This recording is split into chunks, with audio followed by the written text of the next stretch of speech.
Hello and welcome back to another episode of Critical Reactions with your host Bryan. We're going to wrap up today with a special selection, which is where one of you tell me exactly what it is I need to check out. Today's comes at us from M, Sweet Trip, Fruitcake and Cookies. This track comes from the same album as Disco, which you reacted to previously. It was only about a month ago, I think. It's pretty recent too. The track, whenever I share this band, I feel obligated to mention that the allegations surrounding their breakup are disturbing. So keep that in mind, I suppose, if you're not somebody who can separate the art from the artist. If you enjoy this, I guess things got a little messy. So let's dive into this and see what's going on with Sweet Trip.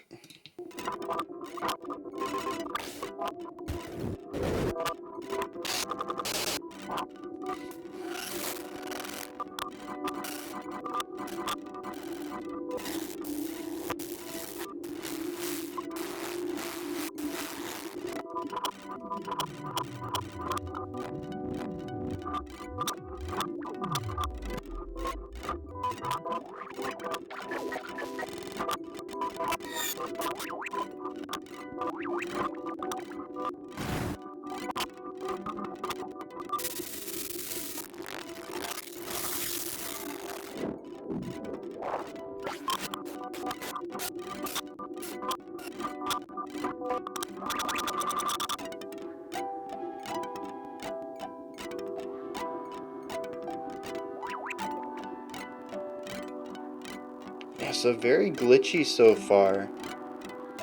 We finally reached a pretty steady beat here. We've got this really nice muted idea over on the right.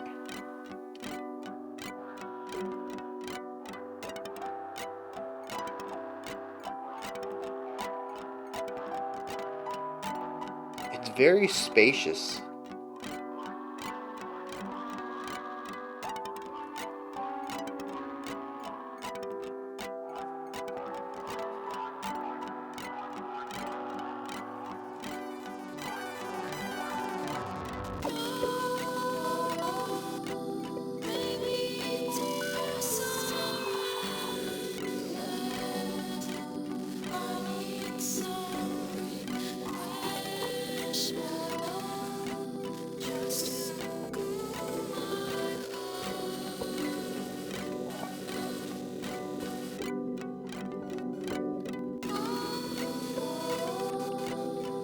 I like how there's so little that's happening, but there is a lot that is happening.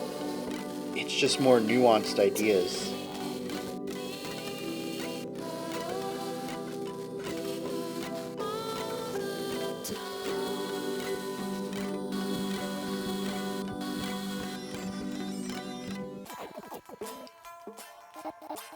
Ooh, a detuning.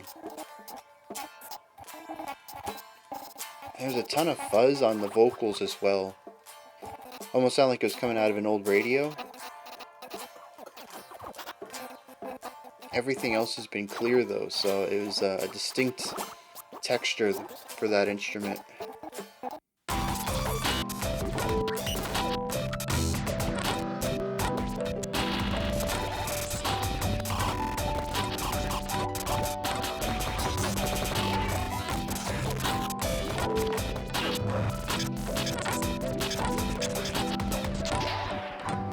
Pushing against that core pulse.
it's interesting because up until the vocals came in, I felt this had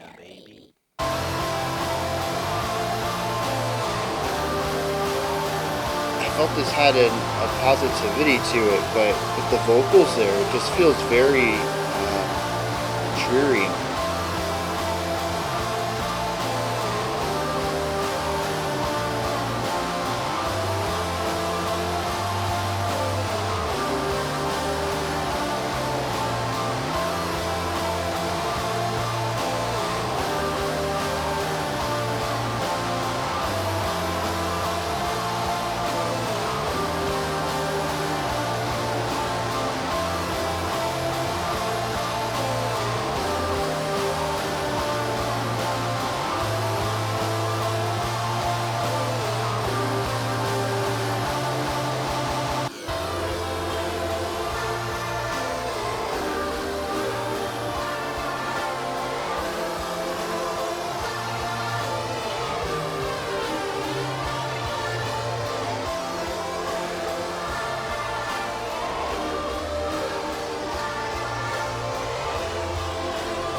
I don't think we've heard any vocals that aren't hyper processed.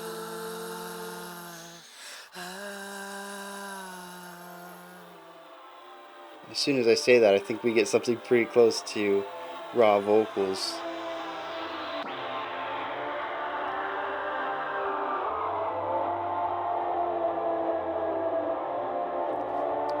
It's interesting how the first like 6 minutes, I was talking about micro nuances, keeping the song feeling fresh. But the last like 2 minutes has been fairly one note, very repetitive, working on a single idea. I don't know what's going on here though.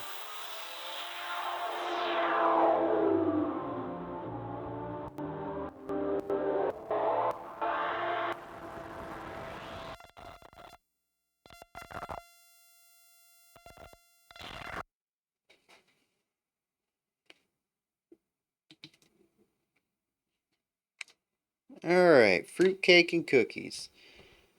It's exactly what that song made me think of. And you know, I'm one of those weirdos that likes fruitcake.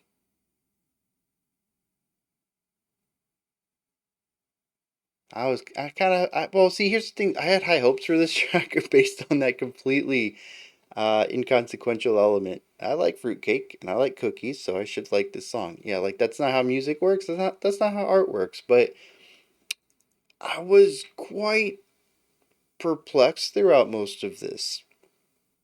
I'm not gonna say I didn't like it, but it's different. It's really different. There are some really neat ideas in here.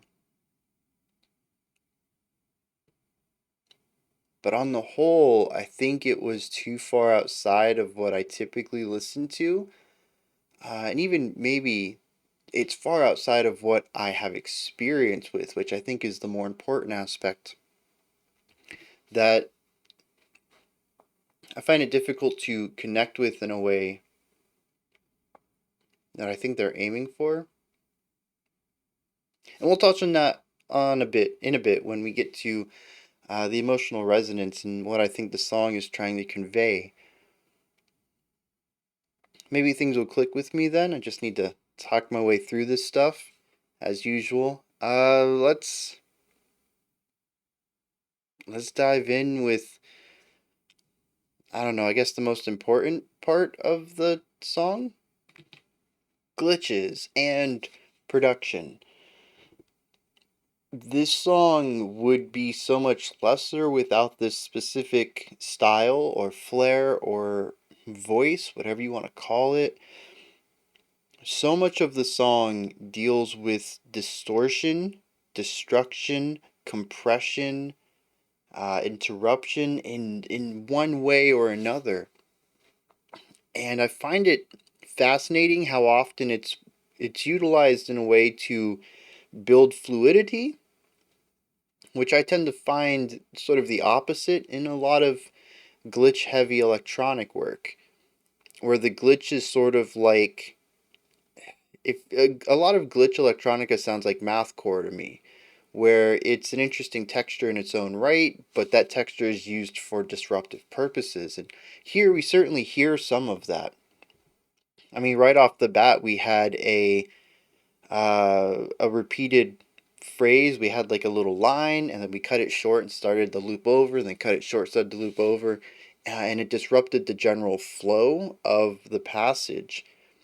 But once we got into what the verse, I guess we could call it, when the vocals came in, the glitch and the destruction and the distortion in every way that every process that was used to alter um, a core element, whether that's a lick or a sound or a melody or whatever.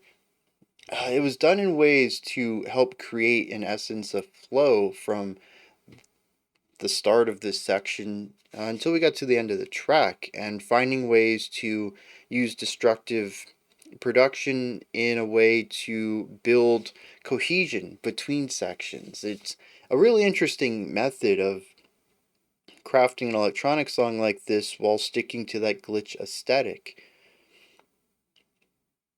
Whether it's stopping an idea short or putting a ton of crackly the distortion on a sound, or all sorts of different ways that they went about crafting their sound throughout here.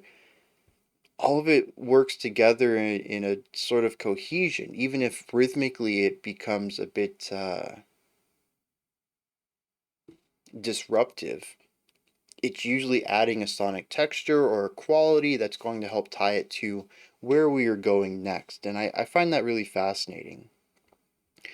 Without the glitch stuff going on in the background through a lot of these sections, we end up just having the vocals and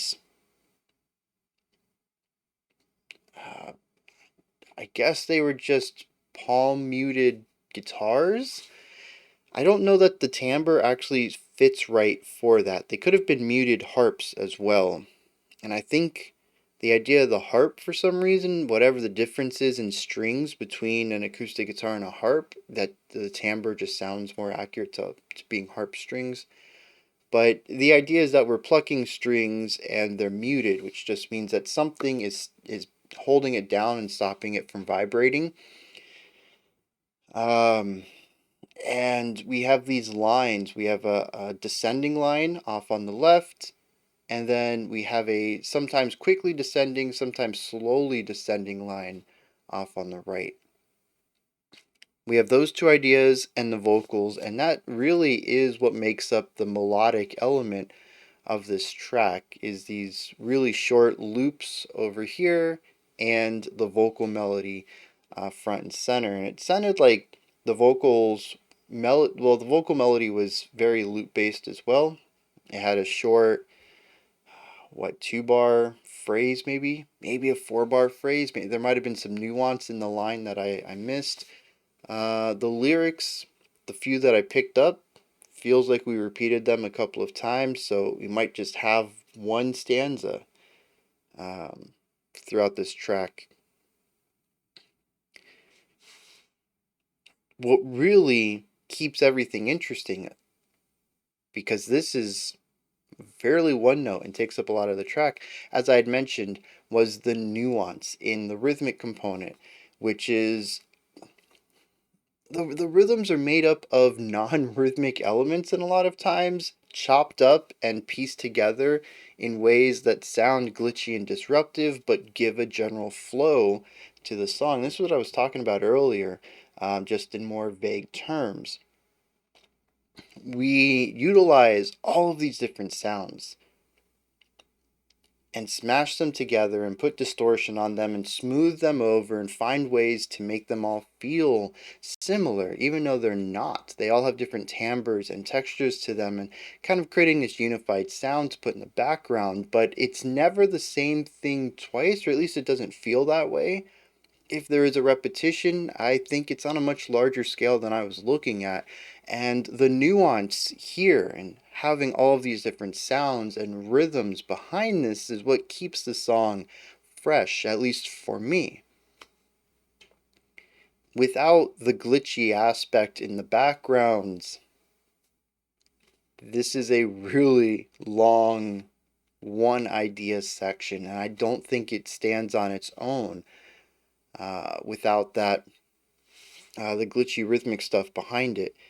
There's also some textural things going on as well, where we have, little sounds here and there, little samples possibly. Maybe they're self-created sounds, and they'll just be like a 1 or 2 beat idea, and it'll just do its thing and then go away. And then like a couple beats later, we'll have something over here, and they'll do it. And the production of all this is interesting too, because everything is different, as cohesive as the glitchy elements can be, which showcase an immense attention to detail regarding these elements and how they sound, and knowing how to fine tune everything so that they sound more adjacent to each other rather than a series of random sounds put next to each other. This is the exact opposite. That makes it feel purposeful. The guitars off to the side are, or harps, whatever they are very clear, very clean. There's a little bit of dirt and grit to them to give them a bit of flavor, but they could be very close to a raw recording. Whereas the vocals are heavily compressed down and given a lot of fuzz in order to sound, like I had mentioned, like they're on old hardware. Some of the sounds in the backgrounds have extra compression on them or even distortion at times to make them feel really gritty. And other times they're clear and clean. It almost feels like I'm watching an auditory collage, which, as I mentioned, is interesting because it contrasts heavily with that rhythmic beat that they have going on in the background, which is also comprised of a lot of different sounds that fit together sonically. There is, like I mentioned, there's an order to all of this. Some things are given the attention and they showcase the skill of refining the sound, homogenizing, is that a word? To create a singular sound out of several different sounds, and other elements are left to be their own sound. And so it creates an interesting view into the production process here, in that there's definitely the skill to shape everything in a unified sound, but there is not an intention to do so. And that's what gives me the collage art vibe, because not all of this feels like it fits, but it's what their vision was for this track. And of course, all of this I've been talking about is really only about the first 5 minutes of the track. There is an entirely different middle ending, where we just have a bunch of oohs and ahs or yas. I don't remember what the phonetic sound was, but I don't think there were words. And it was just a lot of harmonies. We had two vocalists here, and then just a lot of sound in the backgrounds. This started to move towards what I think is kind of like a shoegazy feel, with heavy emphasis on distortion and compression of a sound to create a wall of sound of fuzz and pitch behind the vocals. I feel like this section was supposed to be large and moving, and maybe it was, and I was overthinking it. But to contrast this, we finished the track out with a minute of close to nothing, with just these random isolated sounds. Sometimes short, sometimes long, and I have no ideas on this at all. It simply is. The roller coaster ride of this song is definitely sort of flat for a majority of it. A little bit of interest here. There's a spike in complexity, in range, in size, and then a drop down to even lower than we were to finish out the last minute.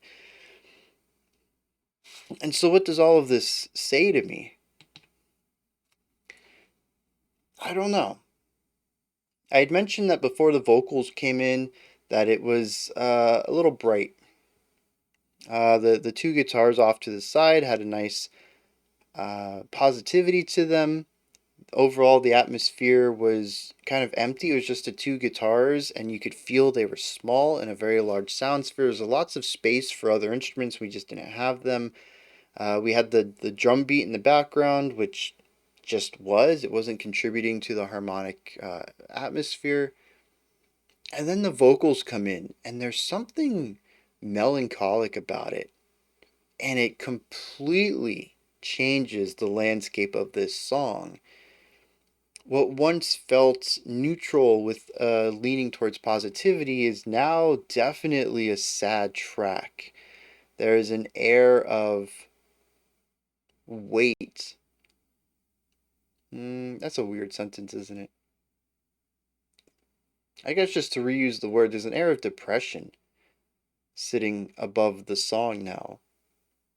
And from this point on, it's difficult to shake, even by the time you get to the end of the track, where the illusion of this weight takes full form in that shoegaze sound in the background.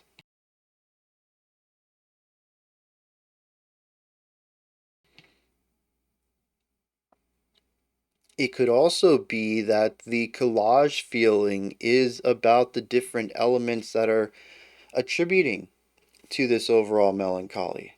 They are all separate amongst themselves, not connected at all, not even through something as generic as artistic cohesion. Whether you want to view this as a visual collage where they're visually different, or an auditory collage where they have just different sonic qualities, none of them are interconnected except for the fact that they all come together to create whatever stress or negativity is hanging over this person and bringing this melancholy to the song.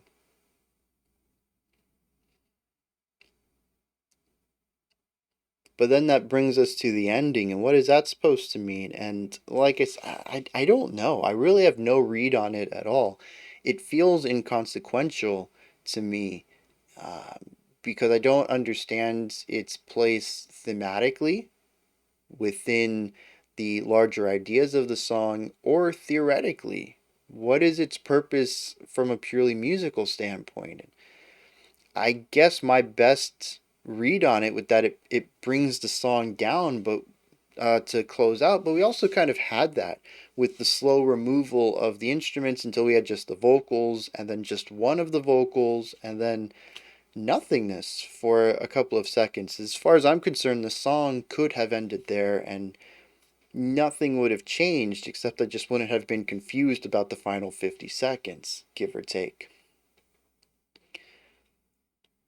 Maybe the lyrics will clue me in a little bit, so let's check those out. Yeah, so there's not a lot of lyrics here. We have two stanzas in our verse.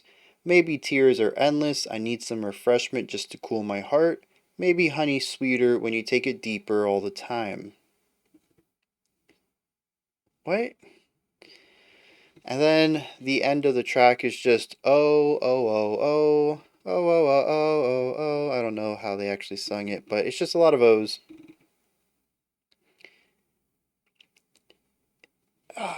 I mean, the first stanza makes sense to me. Maybe tears are endless. I need some refreshment just to cool my heart. This lines up with the melancholy I was feeling and leans into the idea that they feel like the sadness is overwhelming and infinite and they just need a break from it. Maybe honey's sweeter when you take it deeper all the time. I don't understand that one at all. I don't know. One of the creators stated that the title Fruitcake and Cookies has no real meaning. That's a shame because Fruitcake and Cookies has a lot of meaning to me. He says that the song's about coping mechanisms, though. And like I can see that, right? If the idea of some refreshment to cool my heart from these endless tears is a diversion, just to take my mind off of things, even if it's momentarily, that certainly lines up with this idea of coping with it, coping with the sadness. But the thing about honey, I don't know.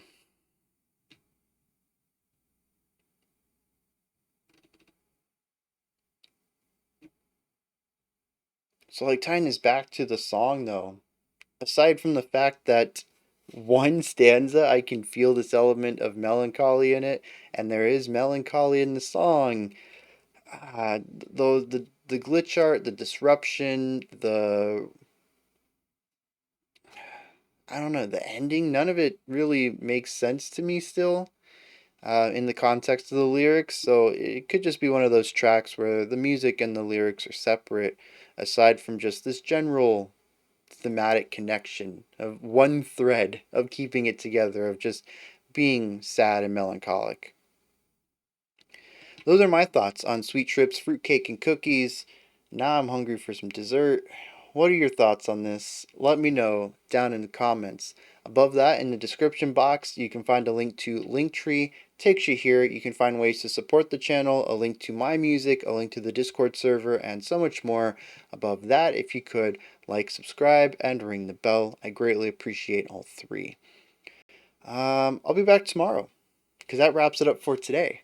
5 p.m. Eastern Standard Time, 9 p.m. UTC as usual. We're going to check out some more unusual post rock and another special selection. All right. Until next time, I am getting really hungry. I don't have fruitcake or cookies in the house, so I guess I'm just going to have to, I don't know, eat some granola because that's what I do around lunchtime, and that's about the time it's getting. I don't know. This is getting weird. Until next time, remember to be critical, not cynical, of the music you listen to, and have a fantastic morning, afternoon, or evening whenever you choose to watch my videos.